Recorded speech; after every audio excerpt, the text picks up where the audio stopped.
Let's begin with Will Ferrell. The world is literally and figuratively on fire, and I am about to tell you that you need to make art. And more than that, I'm going to argue that the creative act is a huge part in how we extinguish and put out these fires. And I can almost hear you. You're like, oh, Amy. That's me, I'm Amy. Amy, that is so cute and such a lovely idea. And it's so sweet that you think that making stuff is going to help the world.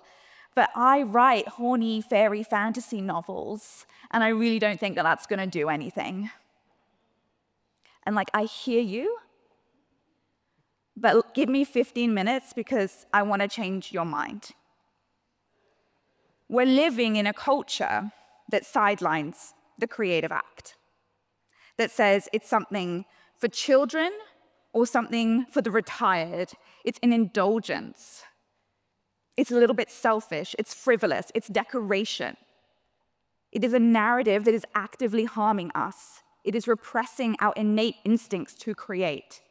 And today we're going to look at why making art is going to make your lives better and the world better, why art is so incredibly important to you.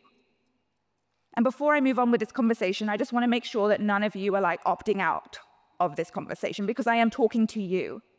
And I know that we use the word art and artist and we kind of pedestal it. And we say, I'm not that good. I'm not great at art. I can't draw.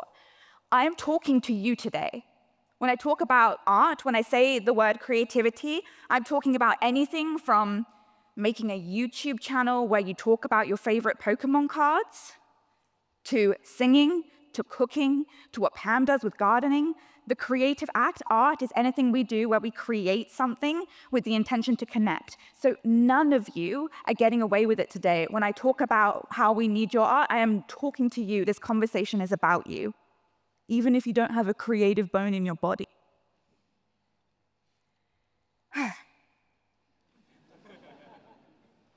I want to introduce you to someone you may already know. This is Sally Rooney. She is an incredibly successful fiction author. She writes amazing books. A lot of you will have read them, and she's seriously impacted my life. And Sally says, I've given my life to writing novels. I don't know whether they are good. They are. But even if they're really good, they're not going to save the planet. Maybe I ought to be spending my time doing something more productive, and that is very possibly the case. This is what is happening to our culture. This woman who creates profound, impactful books is doubting her impact on the world. We are constantly sidelining our creativity to being something that is not productive. There are bigger things happening in the world. How could I be playing the piano? I work with thousands of creatives, thousands of artists, and I'm getting dozens of DMs each week that say, I don't know how I can be spending my time at my piano when there is so much pain in the world. What I need all of us to realize today is that we need to be at the piano, making our art more than ever as we navigate these incredibly difficult things. Art is not just for kids. Art is not just for adults. Art is not just for peacetime. Art is now. We need it now. So I'm going to just go on a big rant where I tell you why every single one of you needs to be making art. Okay? We're going to start here. Creativity is the missing pillar of self-development. We are a culture that is obsessed with optimization and productivity. We've got podcasts coming out of our asses about how to, do breath work and be the best versions of ourselves. We're looking at meditation practices, sleep practices, exercise practices. How can we optimize and be the best versions of ourselves? And no one's talking about creativity. No one's talking about making stuff. It is the missing pillar of self-development. Dr. Kieran was talking about it with comedy, with laughter. We have a huge amount of juicy research that is being, for some reason, ignored, that looks at how play and creativity and art impacts us physiologically. There's an amazing piece of research, and again, Dr. Kieran spoke very similarly about this. It was a 45-minute session where people just made art, they just played around. They weren't good at it necessarily. The skill level didn't matter. 45 minutes, that was it. Cortisol levels just dropped through the floor. Exactly like Dr. Kieran said with laughter. And that is just one of so many studies that look at when you play, when you just let yourself make something, our bodies respond. Inflammation goes down, pain response goes down. If we are going to look at how to improve ourselves as humans, sure, do your 20-minute exercise, but where's your 20 minutes of playing around with the pens? Where's your 20 minutes of singing in the shower? We should be considering this, because if we want to live delicious, full lives, we need to be considering our art. Creativity is the missing pillar of self-development. It needs to be something that you think about when it comes to how you look after yourself. Making art gives you agency in a world where we have little control. So creativity is our power to enact change and bring order to the chaos that we are currently experiencing. So many of us are experiencing a sort of existential depression, this idea that, we consume the news and we're like, I can't do anything about this. I have no agency, I have no power, I have no purpose. And we're seeing like an epidemic of meaninglessness, like we just don't feel like there's any use to us. Dr. Alok Kanodia talks about this particularly with young men.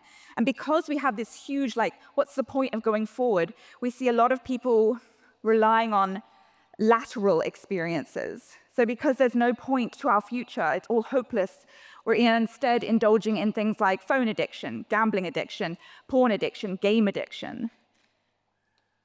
I truly believe a solve here when we are consuming so much hard news about the world, and it's so reasonable for us to feel so terribly depressed about the future, is to come back to our art, to come back to our creativity. And please remember, you can be creative in so many different ways. Again, no one is exempt from this conversation.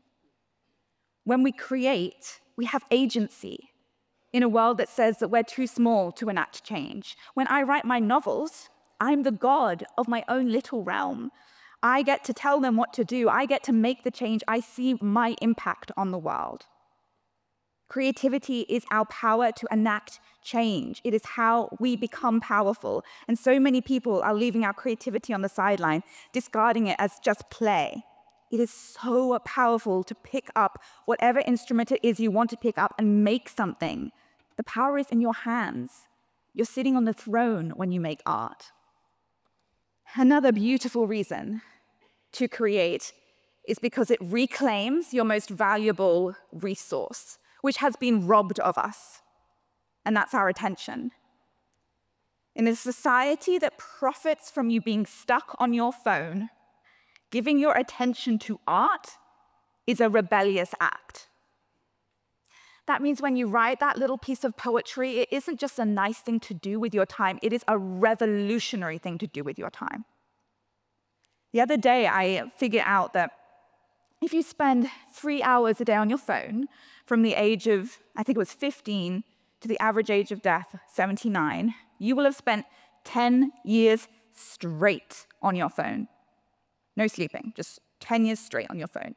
And 3 hours a day is I'm going to say a fair amount of us are using those numbers.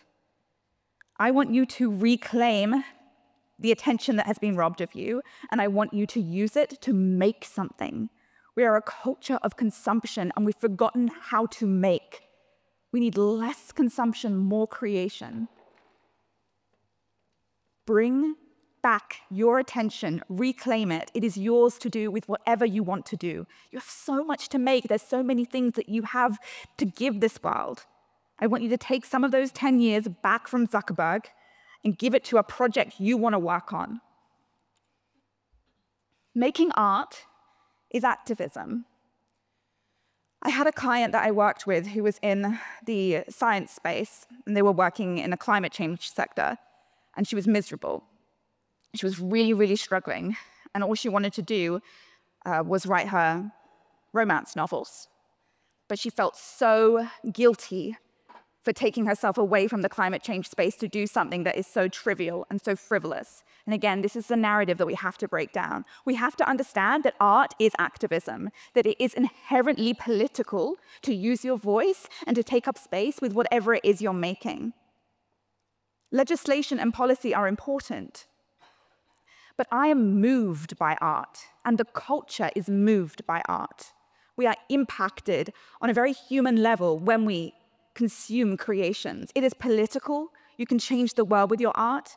Use your creations to seek the change you want in this world. Making art is activism.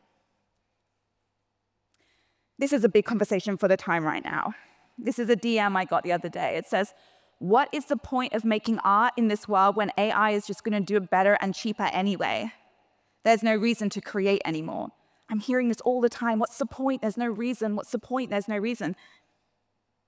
There has never been a better reason to create art than the incoming storm of AI. We need humans making things. The beauty and magic of art is that connection, that human connection. I replied to this DM and I said, we consume art to feel closer to humanity. Lean into the humanity behind your art. Lean into the vulnerability, the mess, the imperfections. People are going to start craving it. Do not ever come to me with the excuse of AI is going to make art. I will sit you down and force you to draw something. I'm going to appeal to your ego for a minute and just ask you about your legacy. What do you want to leave this world with? I've written here, artists dare to imagine a different world. Creatives never leave the world the way they found it. You know, we can depart this place having spent 10 years straight or more on our phones and having just left the world with a memory of horror and fear and being very depressed about what's going on. Or we could leave this world with a little bit of you in art form. Whether that is recipes that you pass down to your kids, whether that's Pam's gardens that are all over England, whether that's my dad writes me poetry. That's his legacy. I'm not asking you to become a world-famous artist, though I will absolutely back you if that's what you choose to do. But I am asking you to start making stuff, start taking up space. Leave a legacy, leave this world with something beautiful. We're human beings. We are just born to create things. What is your legacy going to be, artist? I kind of threw this one in the end just to kind of like punch you in the gut. Your art is the antidote to so many people's pain, yet you are keeping it to yourself. I think we've been taught that creativity is a selfish endeavor, that when we go and play the piano or we go and do our YouTube creation, that this is something just for you, that it's selfish. The act of making art is inherently generous. Your art is the antidote to so many people's pain, yet you keep it to yourself. If my dad hadn't written me these beautiful, beautiful forms of poetry, do you know how much they healed in me and the vulnerability it took my father to give them to me? It is beautiful. The way you're hoarding your creations is selfish. I'm going to turn around now and show you the back of my coat. And I want you to shout out what you can see, because it's got words on it, okay? So can anyone see what it says? What does it say? Say it louder. We need your art. You guys get it. This is important. Art isn't to be sidelined. You are inherently creative with something very beautiful to give this world. I need you to start taking it seriously. You are so needed. Thank you.